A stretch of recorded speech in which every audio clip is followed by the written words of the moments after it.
London. In the 21st century, London is a busy, modern, international capital, with all the traits of a sophisticated, up-to-the-minute, connected conurbation. Evidence of its modernity is simply everywhere, from the stylish high-rise to the transport infrastructure, which is being updated all the time, to the way this capital leads in the fields of popular culture, fashion, filmmaking and lifestyle.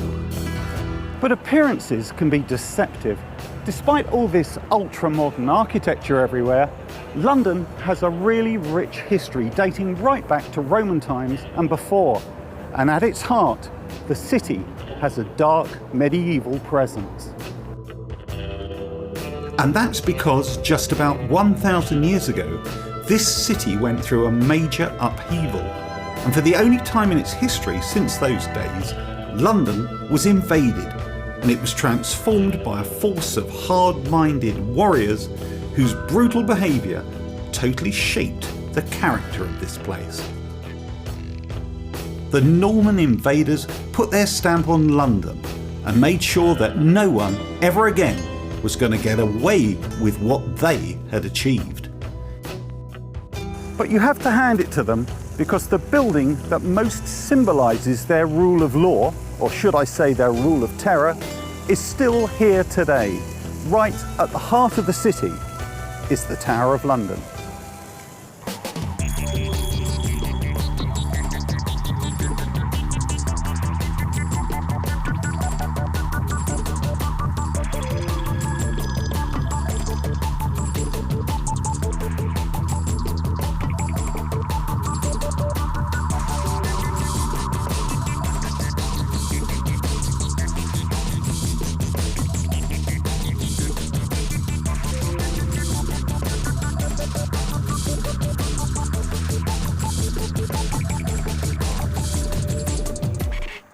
Today, the Tower of London is one of the world's most famous tourist attractions.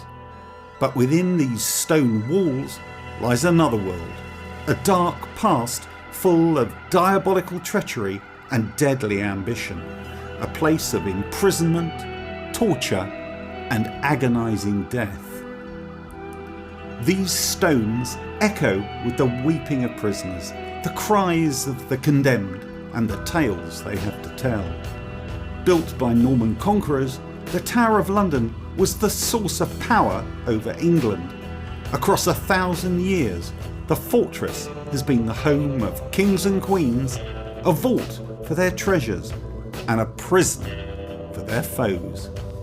Over the centuries, the tower has had many uses, but to begin with, its primary purpose was to act as a safe haven for the conquering Normans. Somewhere where they could demonstrate their might to the cowering Saxons and at the same time provide a safe place for them to lay their heads at night. In the background you can see the two pinnacles on the top of the corner towers of the White Tower. Yeah. And then coming towards us, this tower on the corner is on the line of the first curtain wall, Henry VIII's curtain wall, and then the wall here, the outer wall, is his son Edward I's wall. So what was the purpose of this curtain wall here then? The curtain wall is a protection to create an enclosure so that an attacker may capture the first wall, then finds themselves in a trap because there is a wall behind and there's a killing ground between. The river is really central to London for trade and communications. Downstream, it opens out into the North Sea, and the continent is so near. And most English trade until the 16th, 17th century was obviously with Northern Europe. But it's also strategic because it allows a defence of London. It acts as a moat for London on this side, whereas Southwark on that side, I'm afraid, would be left to its own devices, which is actually what happened in 1554. Yeah. And London Bridge, the old London Bridge, was a defensive feature because it could be manned. Yeah. And an enemy bringing ships upstream cannot pass it. And while they're attempting to break the line of the bridge, their flank is exposed to the tower. So it's the two elements together in the Middle Ages which provide a defence for London. And made this virtually impregnable. It makes it impregnable. It's only if the garrison goes absent without leave or simply loses heart that it could be captured. Tower Bridge and the Tower of London really are centuries apart, but the bridge was built in the style which the late Victorians thought was the true Gothic medieval style. Tower Bridge is finished in 1894. It really was needed as a lower crossing, a crossing further downstream as the East End developed. And it was built and finished in this Gothic style. At the time there was conservation concerns that it would dominate the tower, but because it was built in this style, it quickly seemed to blend in, and the two are now regarded as inseparable. Whereas, of course, this is really a very late arrival in the history of the tower. But the tower that's projecting is St Thomas's Tower, and within St Thomas's Tower is what became known as Traitor's Gate. It was the water gate of the tower, and it is where high status prisoners would be brought, because they wouldn't be brought through the city and across Tower Hill. They would have the privacy of arriving by boat, and they would land there. And so that designation as Traitor's Gate gradually was given to the entrance through St Thomas's Tower.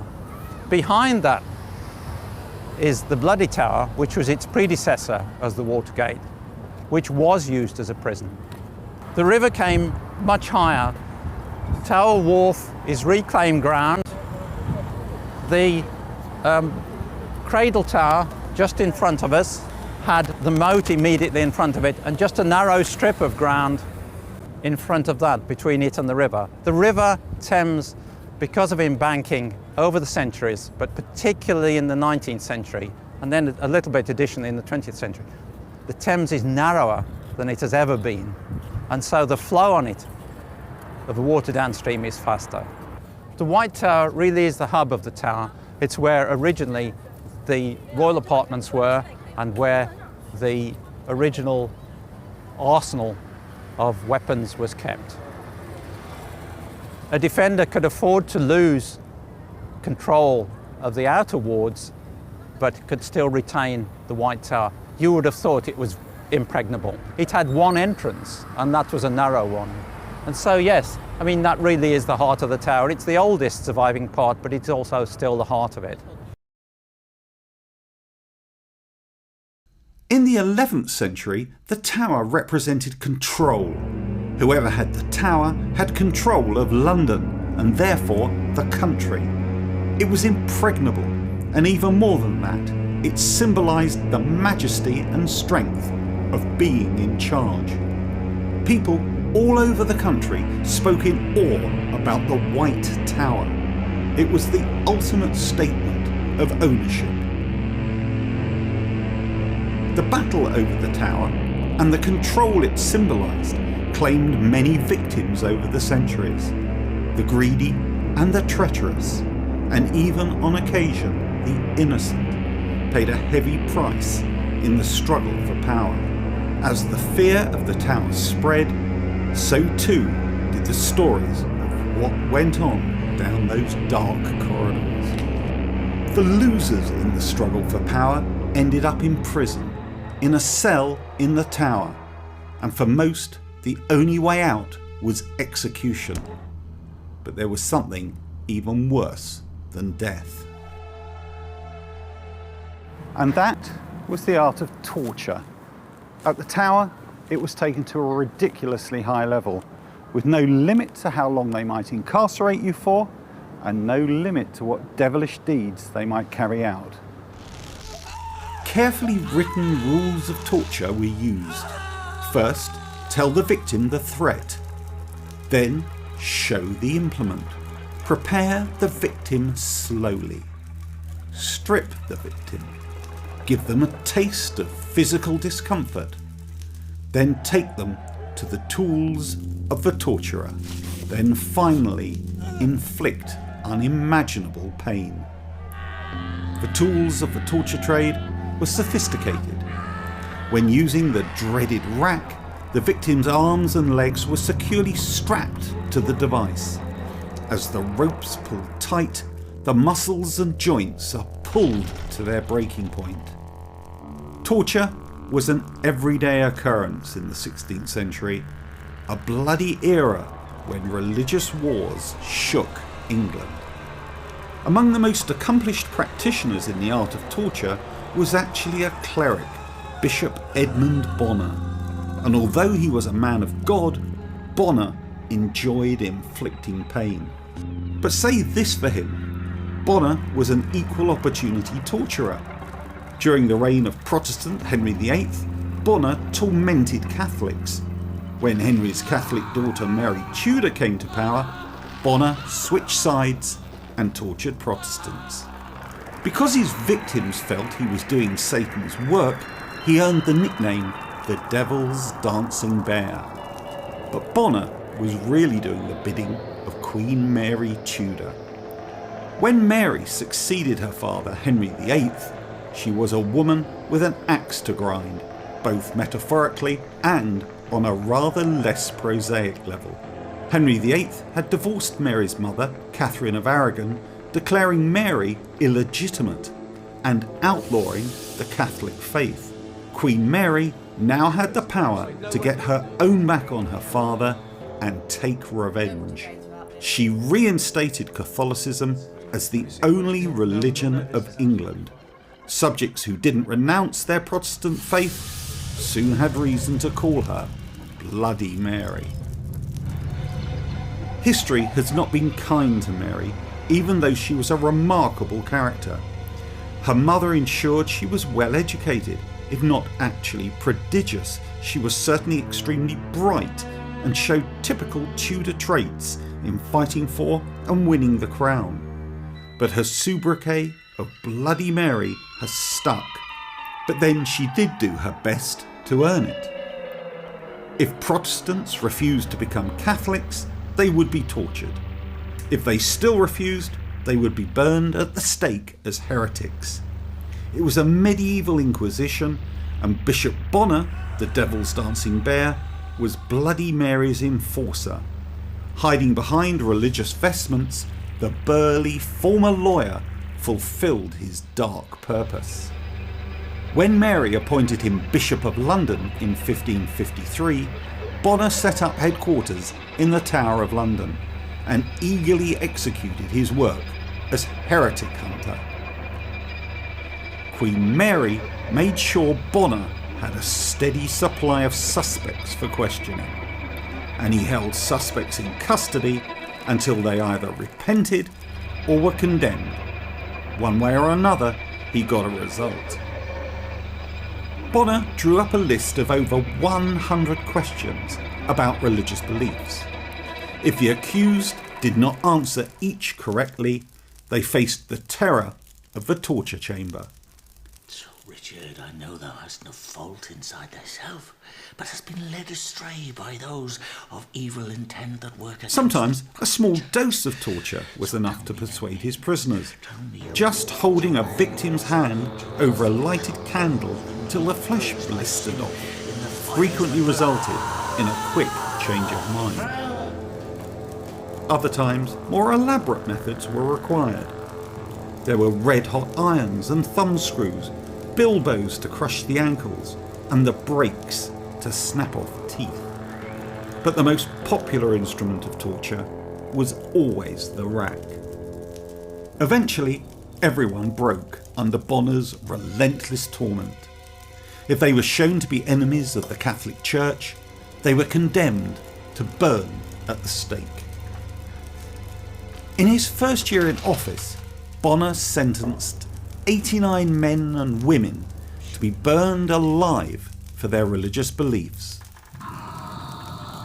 By the beginning of 1555, there were probably no more than 200 active Protestants remaining in London, but that was 200 too many to satisfy the bloodthirsty Queen. She scolded Bonner, sending him a letter stating that he was not working fast enough, rooting out heretics. Eager to please his employer, Bonner redoubled his efforts. He sent out spies and finally discovered a group of Protestants who were meeting in secret. Their deacon was almost immediately arrested. One of the parishioners, Cuthbert Simpson, consoled the gathering, but he was himself then arrested on charges of attending church services in English rather than Latin, a charge that was punishable by death. Simpson was taken to the Tower to be tortured, but the Protestant deacon would prove to be a challenge for the sadistic Devil's Dancing Bear. Simpson's diary described what happened next. The following Thursday, I was commanded to give the names of those who came to the English service. I answered that I would declare nothing. In consequence of my refusal, I was set upon the rack.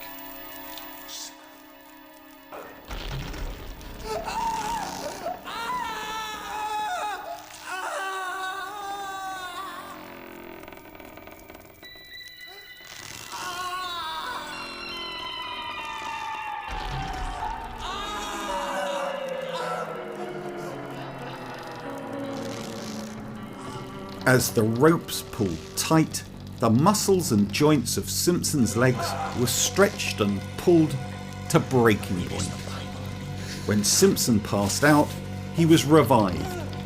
After 3 hours of torture, Simpson was unable to walk and had to be carried back to the cell.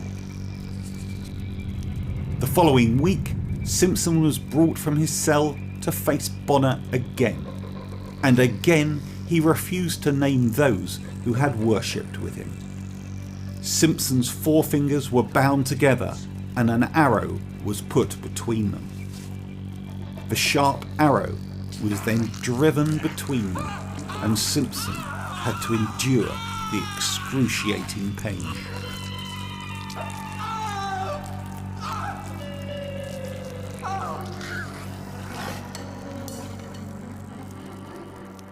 Relentlessly determined to break the religious man, Bonner forced Simpson into the rack twice more. Twice more he refused to divulge the names of his congregation. By now, even the brutal Bonner had to admit a grudging admiration for the strength of Simpson's convictions. Bonner later wrote, I affirm that if he were not a heretic, he is a man of the greatest patience that ever came before me. Thrice was he racked, and yet never have I seen him broken.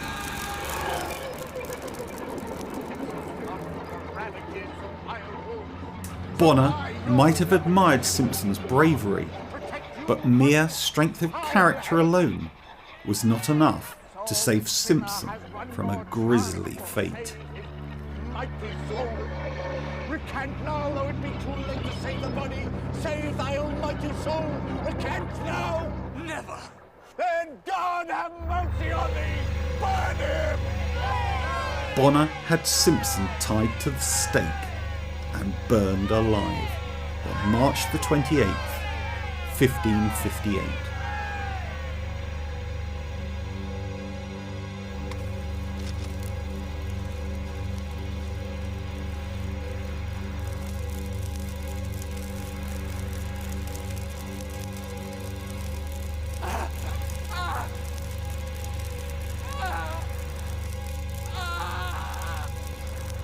The brave Cuthbert Simpson joined a long line of martyrs to the cause of religious tolerance. But the Devil's Dancing Bear was nearing the end of his cruel career. It's hard not to feel an element of schadenfreude for poor old Bonner, but in medieval England, justice could swing both for you and against you, depending, as it did, on the whim of the monarch. And Bonner's shocking acts were not to go unpunished.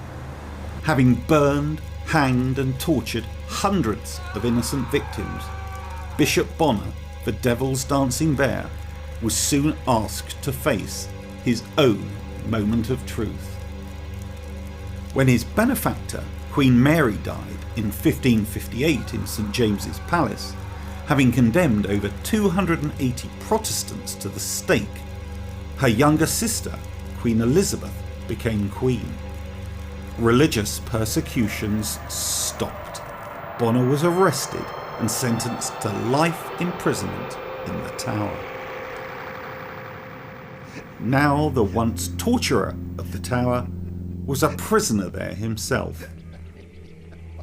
For almost a decade, Bonner could contemplate the 450 people he had tortured and killed in the name of God. Surrounded by squalor and filth, the Devil's Dancing Bear died in 1569.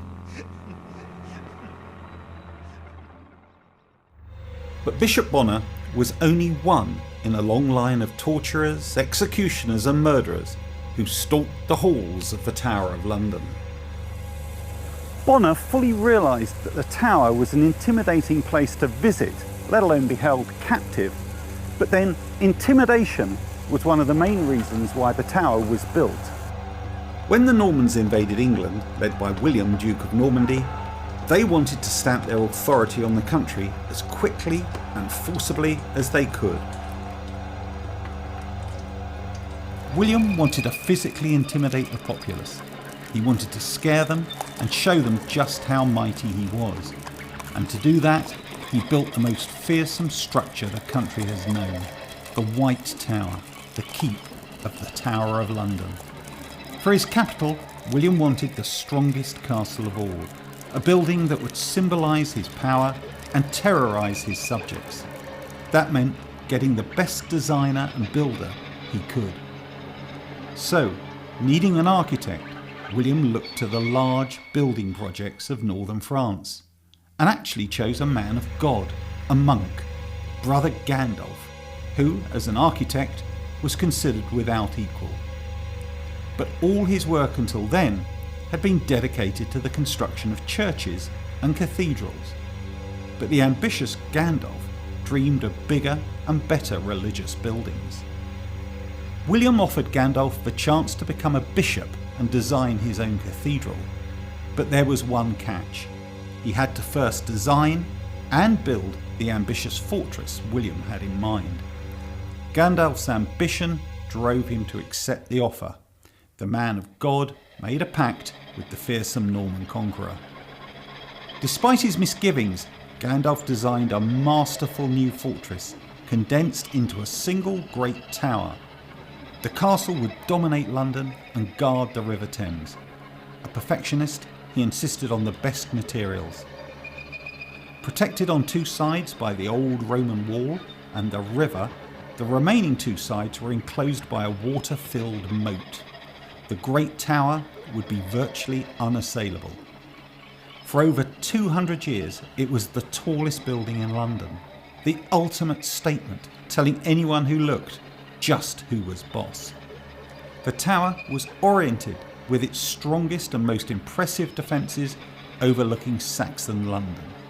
It would have visually dominated the surrounding area and stood out to anyone using the River Thames. However, despite all that, the tower could not keep its first prisoner securely. In 1100, the Bishop of Durham was imprisoned in the newly finished Tower of London. The bishop, a tax collector in addition to his religious duties, was a corrupt public official. To placate the taxpayers, the king jailed the bishop on charges of extortion and bribery. Even though he was guarded by Norman knights, the bishop was allowed to keep sacks of gold for expenses and have his servants bring him food and wine. The heavy-set bishop hosted dinners in the tower's lavish banquet hall. They often turned into drunken revels. But the bishop tired of his gilded cage and plotted a cunning escape. The bishop ordered a special feast and that extra casks of wine should be delivered. Brought in under the nose of the jail guards, one of the wine casks had a length of rope hidden inside. The bishop invited the tower guards to the banquet and made sure they had as much wine to drink as they wanted. But the bishop remained strangely sober. He waited until the guards nodded off in drunken stupors. Grabbing his sacks of gold and the rope from the wine cask, the bishop made his way to the tower wall. Securing the rope, he climbed over and started sliding down. The fat bishop had the added weight of his gold, and it looked as though the rope might break, but it held, and the bishop completed his slide down to freedom. Reaching the very end of the rope, he discovered it was not quite long enough, so he simply let go and fell to earth. Gathering up his coins, he hustled to a boat and made good his escape to the continent. The bishop became the first prisoner to escape from the fortress. But the bishop was an extreme rarity. More often than not, prisoners were brought by river from Westminster, where they would have been tried. Crowds would gather along the riverbank to find out the verdict, to see if they would be treated to the spectacle of a public execution. The executioner would stand behind the accused on the boat, and if they were guilty, he would point the head of the axe towards their victim. If they were innocent, they would point it away.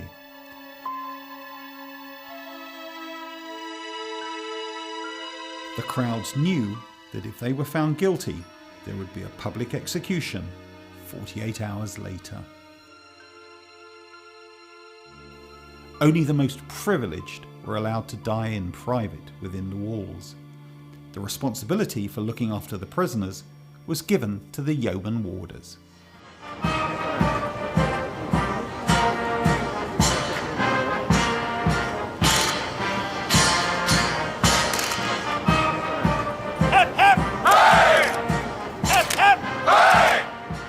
The most important role of the tower was the defence and security of the monarch.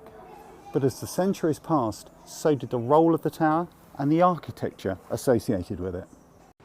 The White Tower is on the site of the original Norman keep built by William the Conqueror. The curtain wall tower and moat were all added in the 13th century, together with a unique double drawbridge entrance. The moat was eventually drained in 1841. It had become a health risk. The water was stagnant and disease was starting to spread from it. Several wardens actually died as a result. In addition to being a palace and fortress, the tower has served as the first royal armoury, royal mint and even royal zoo. While such roles have long since moved elsewhere, there is one creature that has a very close link with the place. Ravens, of course, are a great legend within the tower, and the story goes back to the reign of King Charles II. Just after the Great Fire of London, all the ravens that were in the city left the city and came into the tower. And of course there were so many of them that the residents of the tower, and in particular the Royal Observer in the northeast corner of the White Tower, was being inundated with not only the droppings but the birds and the feathers and the chicks. And so a petition was raised to Charles II to have the ravens killed off. Firstly, he agreed. But then some bright spark came up with this old legend that said, if the ravens leave the tower, then the White Tower will collapse, and so will the monarchy. Of course, Charles, having just been reinstated on the throne after Cromwell, thought, better not push it too far, so he ordered that 6 ravens be kept in the tower. And we still to this day have 6 tower ravens looked after by the Raven Master. Beefeater is a nickname. We've had the name for many hundreds of years and nobody honestly knows its origins. There are some people who think it derives from an old Norman word, buffetier, but that has never been proven. What we do know is that the yeoman warders of the Tower of London, right up to the 1800s, were paid part of their salary in beef. But one of the most well-known victims of the tower was either completely innocent of any cunning or ambition, or extremely naive.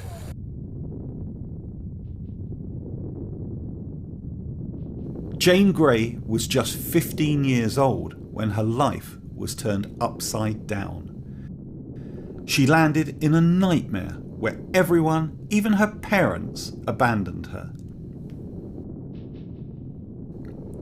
Trapped in a paranoid web of intrigue, Jane's nightmare was real enough though.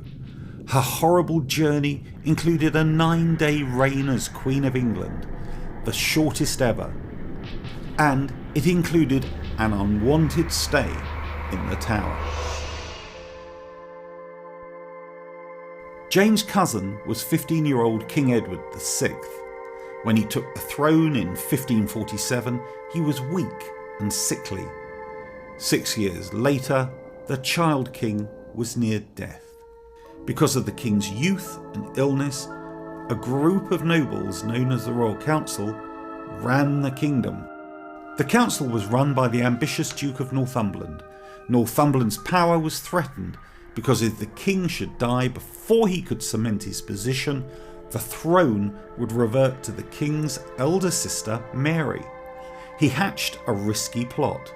He would arrange a marriage between his own teenage son, Lord Guildford, and the king's cousin, Jane Grey, who was a Protestant and would keep the faith.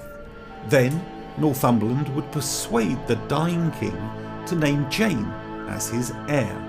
Northumberland would then effectively rule the country. Jane and the young Guildford knew nothing of their parents' scheme. The two teenagers who barely knew each other were told they were to become husband and wife. Jane's greedy social climbing parents jumped at the chance and eagerly agreed to the plot. The marriage was arranged. On the morning of her wedding, guests remarked she looked like a toy doll, even younger than her years. But the omens for Jane's marriage were not good. Thunder and torrential rain marred the hastily arranged wedding. After the ceremony, the couple suddenly found themselves alone, not in a world of their making at all. Jane was determined to do her duty and fulfill her role as a right and proper wife to Guildford. That night, the couple slept the sleep of the innocent, blissfully unaware of the nightmare that lay ahead.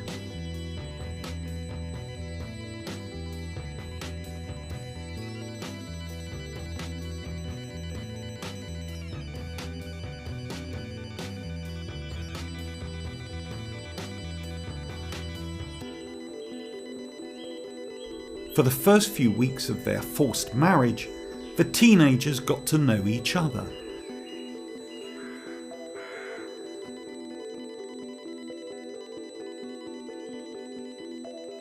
But less than 6 weeks after the wedding, Jane received startling news. A lady-in-waiting came to her bedchamber with the news that her cousin, the boy King Edward, was severely ill. She was to go at once to her father-in-law, Lord Northumberland's estate.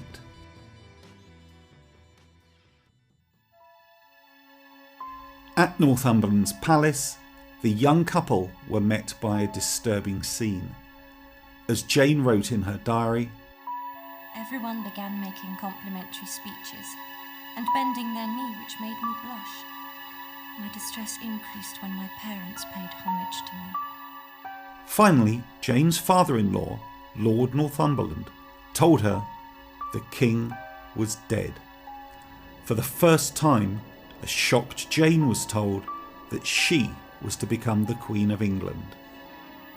I fell to the ground, weeping piteously for the death of the king, and cried out, "The crown is not my right, and pleaseth me not." Telling her it was for the good of England, Jane's scheming parents convinced her to assume the throne. Later she wrote, "I should not have accepted it. It showed a lack of prudence." The next day, Jane was taken to the Tower, where she was proclaimed Queen. The crown was brought to her, but Jane insisted that she had not asked to see it. It was explained that the crown was going to be adjusted to fit her head. Then Jane found out that a king's crown was being fitted for her husband Guildford. Suddenly, the whole ugly plot became clear. Her scheming father-in-law, Lord Northumberland, was using her to have his son Guildford become king. Jane was furious. She told the councillors they had betrayed her. She couldn't trust her parents. She was alone. I told them I will never, never allow Guildford to become king. Meanwhile, outside the tower, Princess Mary was raising an army to take the throne by force. A civil war over the crown erupted.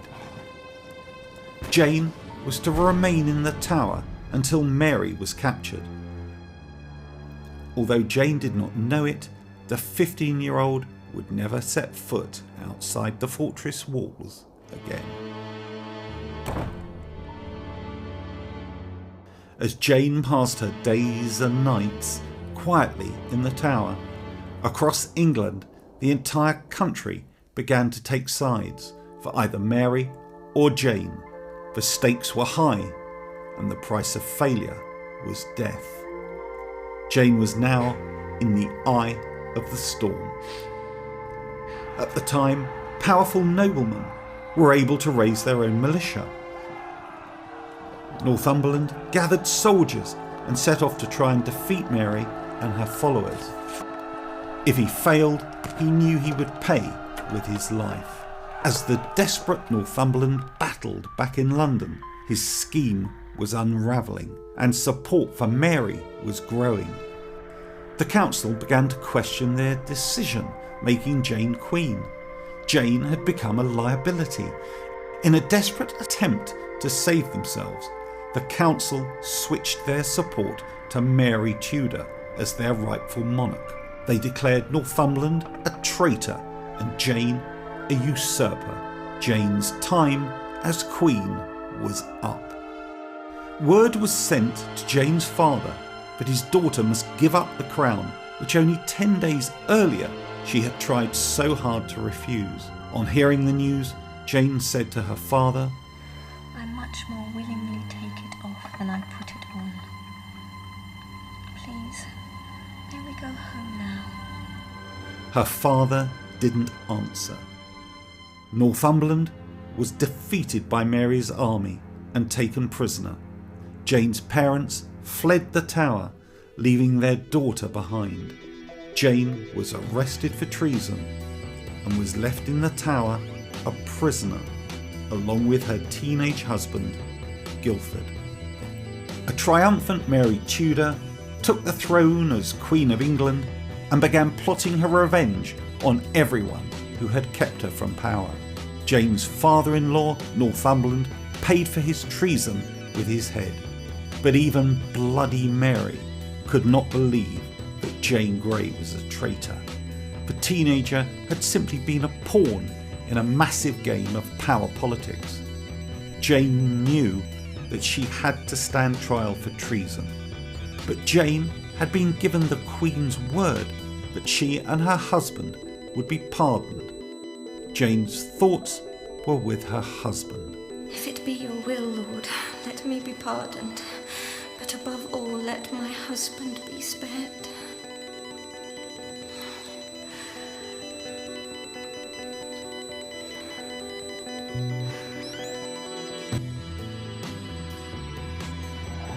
Everything might have gone according to plan if Jane's father had not foolishly raised an army to return his daughter to the throne. Jane's father and his army seized the south bank of the River Thames. He demanded the tower and his daughter, and that the new Queen Mary should surrender to him. When Queen Mary refused, he actually bombarded the tower with his own daughter inside. He was endangering his daughter's life as well as that of the Queen. Jane's fate, though, was sealed. The innocent teenager now had to die to end the plots against the new Queen.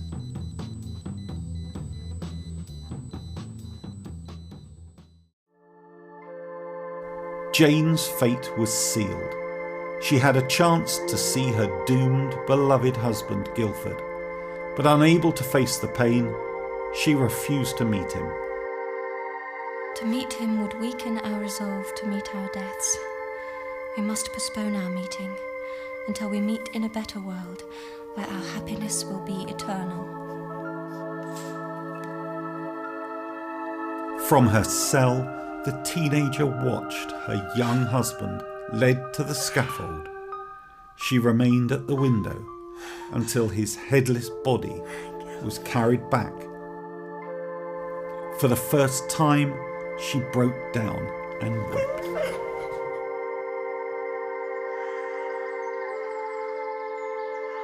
Now it was Jane's turn to face the executioner. A pawn in the struggle for the throne, she walked bravely from her cell to the scaffold on Tower Green. As she mounted the steps, Jane remained brave and calm. But her priest and her ladies in waiting broke down and wept.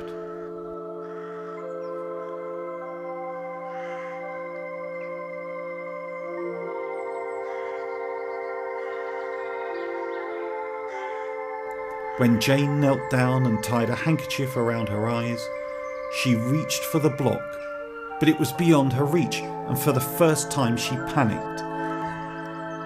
Where is it? Where is it? I don't know what to do. Oh, dear God. Everyone on the platform froze in horror.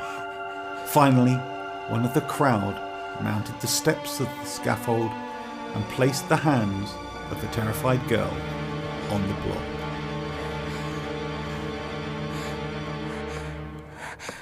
Lord, into thy hands I commend my spirit.